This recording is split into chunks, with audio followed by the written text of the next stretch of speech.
In this video, I'm going to show you the 1976 Chevy C20 Silverado Camper Special. 1976. The country was celebrating its bicentennial. Farrah Fawcett was the hottest girl on TV. Cars were downsizing, the economy was in recession, horsepower was dropping, OPEC was flexing its muscles, and in even worse news, Jimmy Carter was elected president.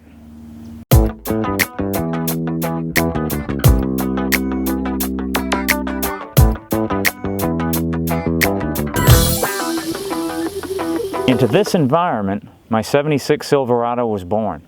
It can be said that the end of the muscle car era in the '70s heralded the start of the truck revolution that has since taken over this country. Trucks were still big, powerful, impressive, and they didn't face a lot of the same regulations as the passenger car industry. This example is an 8-foot bed C20, and with the Silverado package and the Camper Special package, it's a fairly rare truck. The Camper Special package was available on all Series 20 and 30 fleet-side pickups with V8 engines. You could order either a 4-speed manual or the Turbo 400 automatic. It included a Camper Special nameplate, camper body wiring harness, heavy-duty front springs, heavy-duty front and rear shocks, added capacity rear springs, and heavy-duty front stabilizer bar. The C20 came from the factory with 8-lug, 16.5-inch wheels. When I got this truck, those original wheels were long gone and had been replaced with steel wagon wheels, like so many trucks were cursed with in the 80s. If you want to find an aluminum replacement wheel, you're in for a difficult search. I went with these 16-inch 8-lug wheels from Ion. They looked great in the store, but in the elements, the finish doesn't last and requires rigorous monthly polishing to keep them up. I didn't go with larger wheels in spite of that being the modern trend for two reasons. I don't think it would have kept with the retro factory look, but it also would have required cutting the running boards up front to accommodate the front wheels that lock to lock. GM produced this body style with minor upgrades from 1973 through 1987. The two-tone paint was an option, but all of the chrome and stainless trim was standard on Silverado models. Aftermarket add-ons include the overhead sun visor, diamond plate running boards, dual side mount toolboxes, and the Coleman cooler. If you've got a classic truck, put a cooler in the back. It's one of the most useful things you can do. It's like a small trunk that also keeps beer cold. The C20 Camper Special came with dual side mount 20-gallon fuel tanks. With a 454 V8 Turbo 400 hydromatic transmission and 410 rear axle ratio, you're going to need that 40 gallons. You may have noticed the bed-mounted spare. Usually, in these trucks, the spare was mounted under the bed. This truck has that, but it also has accommodations for a second up here. So of course, to dress it up, I put another aluminum wheel. The tinted spray-on bed liner looks great, but doesn't wear like the traditional black. If you scratch this up, you'll really notice it, and it scratches easily. I keep a small can of the tinted bed liner and hardener around to touch up any major scratches, so it always looks perfect. Colors are prone to fading in bed liners, but since this truck is garage most of the time, I don't worry about it. There are several manufacturers out there that make this tintable liner. This particular brand is Raptor.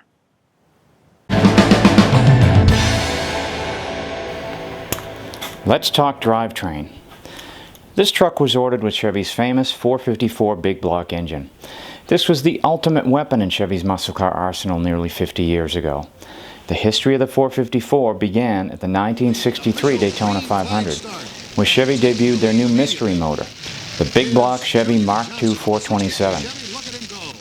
The other teams were stunned when they saw the Chevys running 168 mile-per-hour qualifying runs. A new era was dawning for Chevrolet performance. Mark IV big blocks officially hit the roads in 1965 with the 396. This was soon followed by the 427 in 1966. Then in 1970 came one of the top 10 V8 engines ever produced, the Chevy 454. Rated as high as 450 horsepower in LS6 and 460 horsepower in LS7 modes, these engines became legends in their own time, a time which faded all too quickly. 1970 had been the zenith of what's been called the muscle car era, and by 1971, performance was already in decline.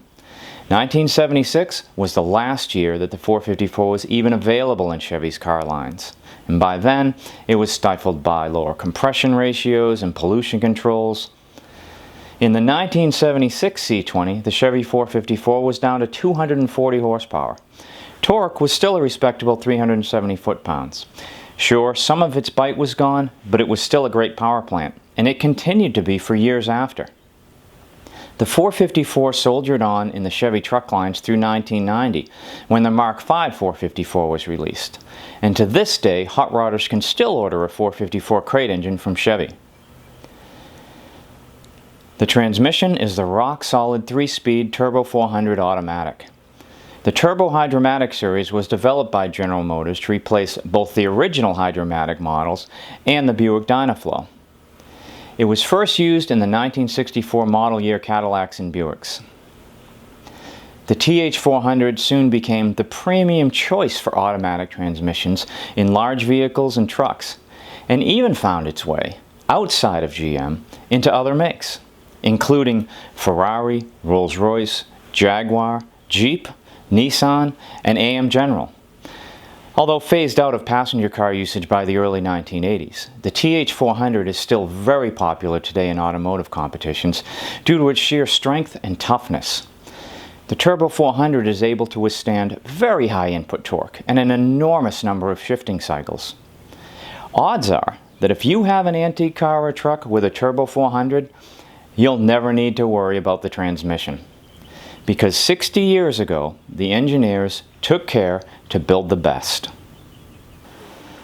Driving the rear wheels is the world-famous Detroit locker rear end, known as the toughest differential on the street. The Detroit locker goes back to the early days of World War II, where it was installed in the 6-wheel deuce and a quarter trucks. Patented in 1941 by Ray Thornton, it was initially called the No-Spin and was built by the Detroit Automotive Product Corp. The No-Spin is an automatic locking differential. It's designed to lock both wheels of the rear axles together when torque is applied.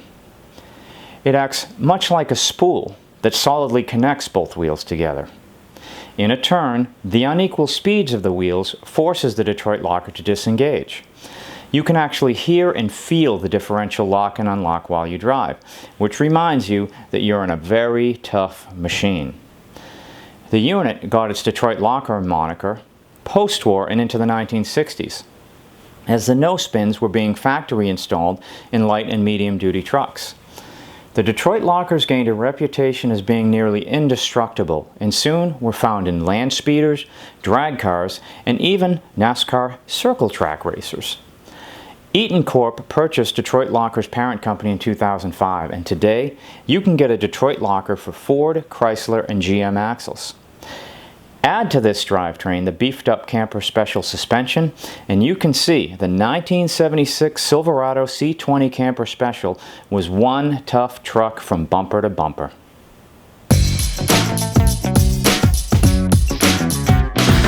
Camper Specials could also be ordered with the 350 V8 and even a 4-speed manual transmission.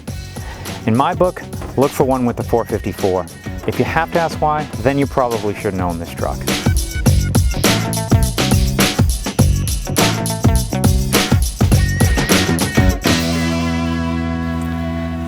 Now that we've learned a little bit about the truck, let's take it for a ride.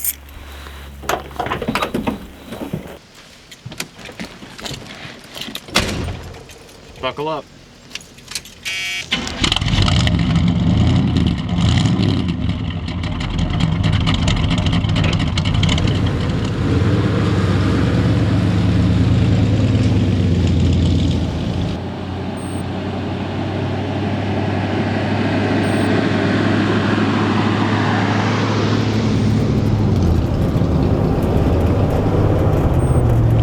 It's really quite nice.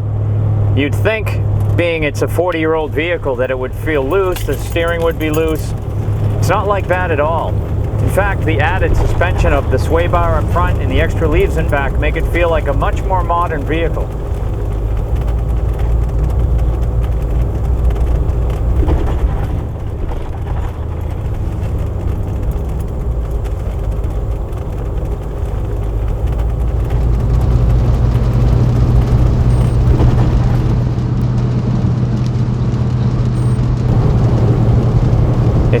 highway cruiser. With the low ratio in the rear, it's probably good for 70 miles an hour at best on the highway. With today's speeds, that's a tough one. Of course, back in the day, 55 miles an hour was pretty much the rule. You could handle that, no problem.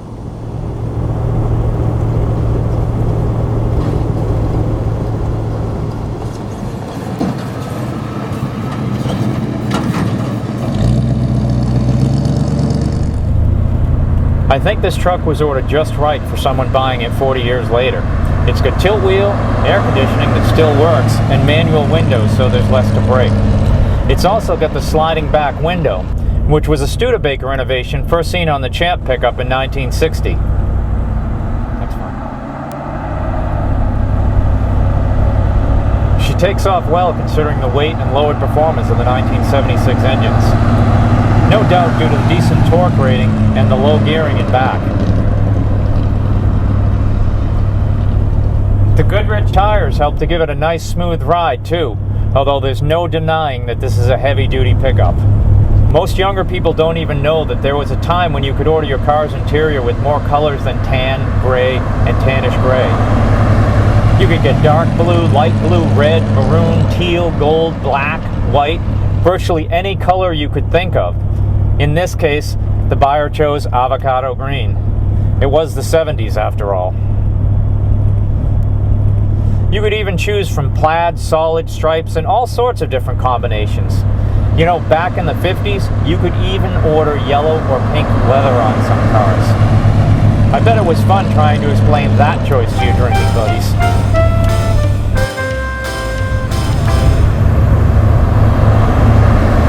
Alright, let's try out what you've all been waiting for.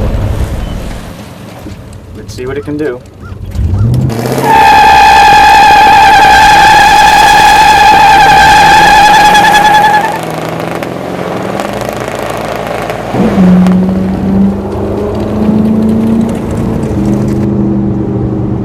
Takes off great.